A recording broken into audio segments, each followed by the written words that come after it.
नमस्कार साथियों, तो हम लास्ट क्लास में क्या पढ़ रहे थे? संख्याओं पर आधारित प्रश्न, मतलब कि प्रॉब्लम्स ऑन नंबर्स। ठीक है, तो उससे रिलेटेड क्वेश्चंस और हैं, इनको देखते हैं। यदि एक भिन्न के अंश में क्या क्या बोल रहा है? यदि एक भिन्न के अंश में कितना कर दो, 150% की वृद्धि कर दे तथा हर में कितने 350% की वृद्धि कर दे, तो परिणामी भिन्न कितनी मिलती है? 25/51 प्राप्त होती है। तो मूल भिन्न क्या है, ये हमें बताना है। ठीक है ना। देखो, प्रतिशत की बात करें तो हर कोई नंबर्स क्या है, सबसे पहले बेसिक समझते हैं कि क्या है। कोई भी नंबर्स है वो अपने आप में क्या है, पूरा का पूरा प्रतिशत है। ठीक है, सपोज कोई भी चीज़ है वो क्या है, ये टेस्टर है, ये भी क्या है, अपने आप में पूरा है, मतलब कि पूरा का पूरा परसेंट है, वो पूरी है। तो देखो, अगर सपोज प्रतिशत को क्या है, 100% में रहती है चीज़ें, ये तो पूरा 100% है, ऐसा थोड़ा कि ये आधा है, ये पूरा है, मतलब कि पूरा अपने में पूरा प्रतिशत है। तो वैसे ही हर कोई नंबर भी अपने आप में पूरा प्रतिशत होता है। ठीक है, 100% होता है। तो देखो, अगर क्या कहें, कोई नंबर है 100%, तो इसका अपना है ही है, लेकिन अगर कह दें उसमें कितना 20% की वृद्धि कर दें। वृद्धि करना है मतलब कि 100 में कितना जोड़ देना है, 20, तो कितना हो गया, 120%। ठीक है, 120 हो गया। ठीक है, ऐसे कह दे अगर कितना हो गया, 40% की वृद्धि कर दे किसी नंबर्स में, तो क्या हो जाएगा, 140%। मतलब कि इसके साथ 100 तो वो अपने आप में है और प्लस 40 को प्लस कर लेंगे, जोड़ लेंगे उसके साथ। तो ऐसे यहाँ पर भी होगा। क्वेश्चंस को क्या बोल रहा है, यदि एक भिन्न हमें नहीं पता, हमने ले ली x/y, हो गई भिन्न हमारी। उसके अंश में कितना, 150% की वृद्धि कितनी करनी है, 150%। मतलब कि 100 तो उसके पास अपना ऑलरेडी है ही, और उसमें कितना और करना है, 150%। 150% में कितना हो गया, 250%। तो कितना करेंगे, वृद्धि कर रहे तो क्या होगा, मल्टीप्लाई, इसका से लिखते हैं, x है ना, बड़ा करते हैं, मल्टीप्लाई कितना करना है, 250 की वृद्धि हो गई। ठीक है, और हर में कितना हो रहा है, 350%। तो 350 का कितना हो जाएगा, 450%। यही तो होगा। 100 उसका अपना है, 50 350 ये हो गया। और इसको करके क्या मिल रहा है, परिणामी जो रिजल्ट मिल रहा है वो कितना मिल रहा है, 25/51। ठीक है, अब देखो, 0 से 0 कट गया, 25 से 25 कट गया, ये कट गया, 3 एकम 3, 3 7 21, 3 एकम 3, 3 पंजे 15। तो x/y इक्वल टू, ये क्या है डिनोमिनेटर में, तो ये कहाँ चल जाएगा, ऊपर चल जाएगा न्यूमरेटर में इधर की साइड को। तो क्या हो जाएगा, 15/17। ये हमारा आंसर आ गया। कौन सा ऑप्शन सही है, सी वाला ऑप्शन सही हो जाएगा। ठीक है, देखिए नेक्स्ट क्वेश्चन क्या है कि एक प्राकृत संख्या में उसका व्युत्क्रम जोड़ने पर 34 का कितना होता है, 1/8 प्राप्त होता है। उस संख्या तथा उसके वर्गमूल का गुणनफल ज्ञात कीजिए। तो पहले क्वेश्चन क्या बोल रहा है, एक प्राकृत संख्या कौन सी है हमें नहीं पता, तो हमने क्या ले ली, n ले ली, संख्या ले ली। इसका व्युत्क्रम मतलब इसका उल्टा, तो इसका उल्टा कितना है, 1/n।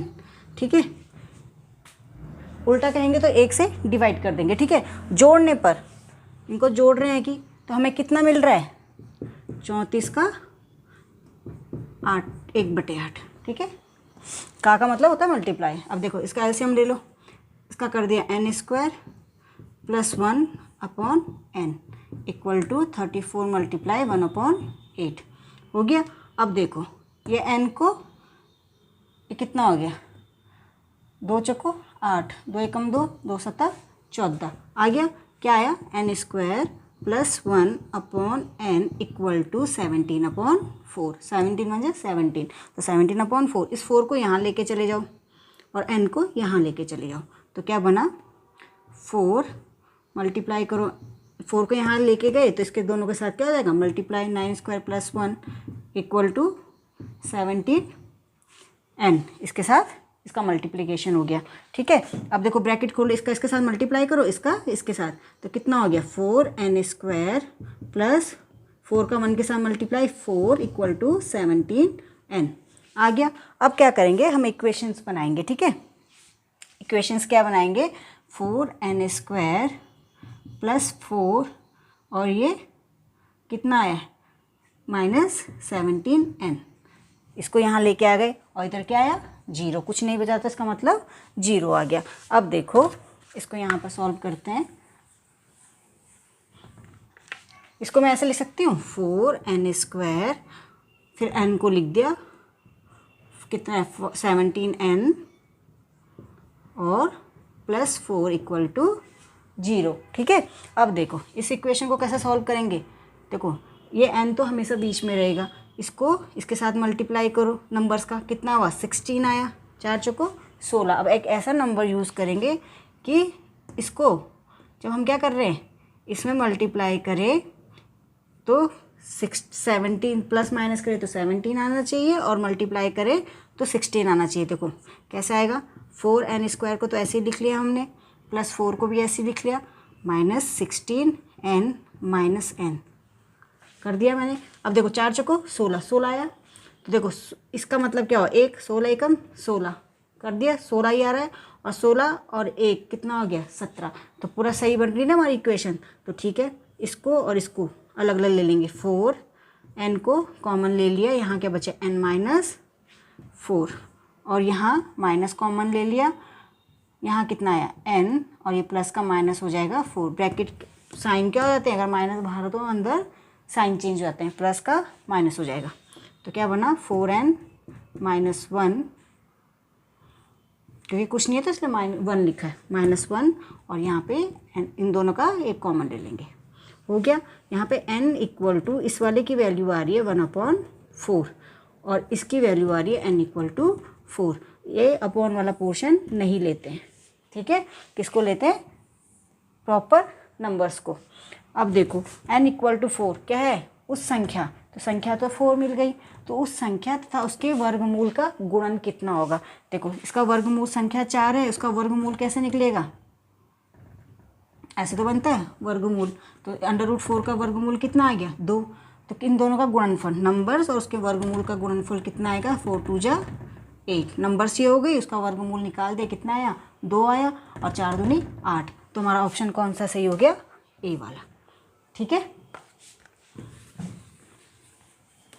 देखिए नेक्स्ट क्वेश्चन क्या है कि यदि किसी संख्या के 2/3 में से 50 घटाने पर, ठीक है, प्राप्त संख्या मूल संख्या के 1/4 में 40 जोड़ने से प्राप्त संख्या के बराबर हो तो मूल संख्या क्या है। तो इस टाइप के क्वेश्चन में क्या करते हैं, कोई संख्या है उसको हमने n ले लिया, उसका कितना 2/3, ठीक है, कितना घटाना है उसमें 50, कितना मिल रहा है हमको, मूल संख्या के 1/4, मतलब कि n/4, मतलब 1/4 ये हुआ 1/4, तो उसको n/4 लिख दिया। हमें कितना जोड़ना है 40 जोड़ने पर प्राप्त होती है, ठीक है।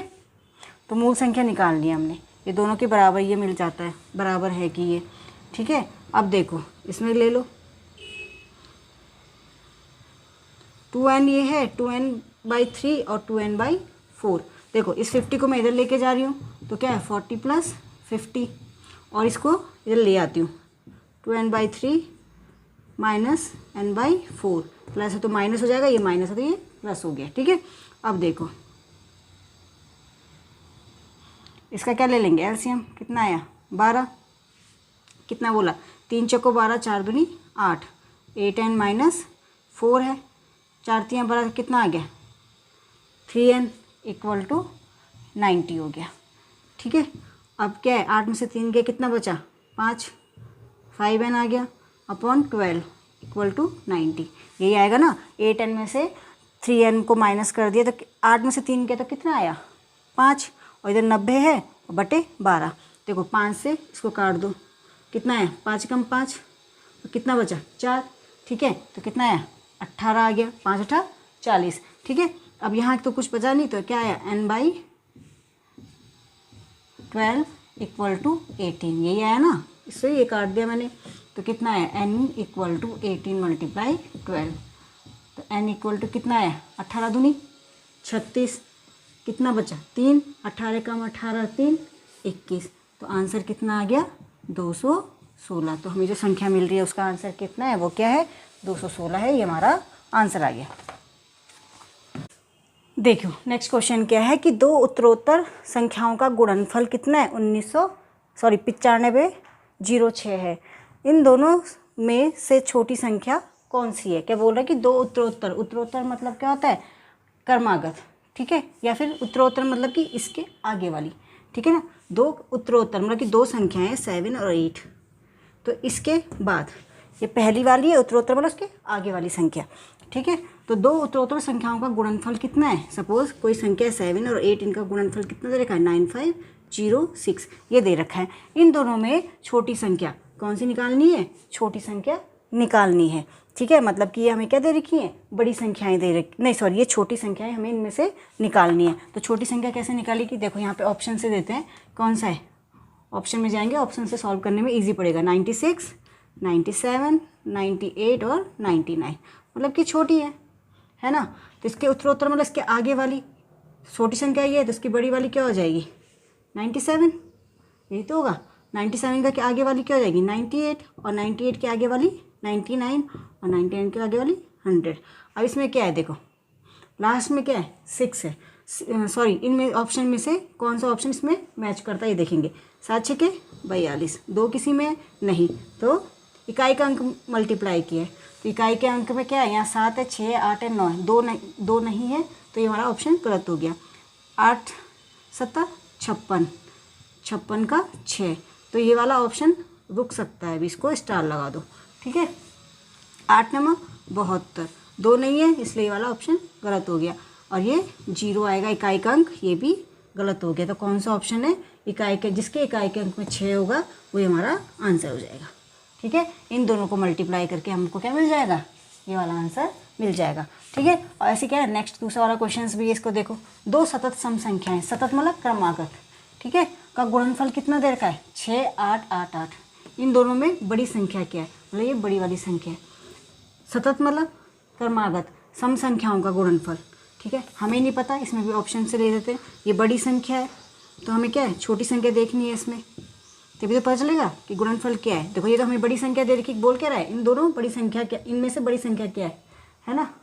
तो बड़ी संख्या हमें यहाँ दे रखी है, तो मतलब इसका पीछे देखना है हमें छोटी संख्या, और क्या बोलिए सम, तो इसका पीछे सम क्या हो जाएगी 76, और उनका क्या है गुणनफल है, इसका कितना हो जाएगा 80, इसका कितना होगा 84, इसका 88, ठीक है। अब इनको मल्टीप्लाई करके देखते हैं बड़ी संख्या में कि कौन सी, इनका मल्टीप्लाई करके किसके पास 8 आ रहा है, इकाई का अंक 8 आ रहा है। तो देखो 8 छके 48, ये तो आ रहा है, इसको स्टार कर दो, ठीक है। ये 2 का मल्टीप्लाई 0 से करेंगे कितना आएगा 0, ये नहीं है। 6 का मतलब 6 का मल्टीप्लाई 4 से करोगे कितना आएगा 4, ये भी नहीं है। 8 का मल्टीप्लाई 0 से करोगे क्या आएगा 0, तो ये भी नहीं है। तो कौन सा ऑप्शन सही है हमारा 76 वाला, तो सॉरी 78 वाला। ये तो छोटी संख्या है ना, बड़ी संख्या कौन सा है, ए वाला सही है। तो इन दोनों को मल्टीप्लाई करके हमें क्या मिल रहा है 6888 मिल रहा है। तो हमारा आंसर कौन सा सही हो जाएगा, ए वाला ऑप्शन सही हो गया, ठीक है।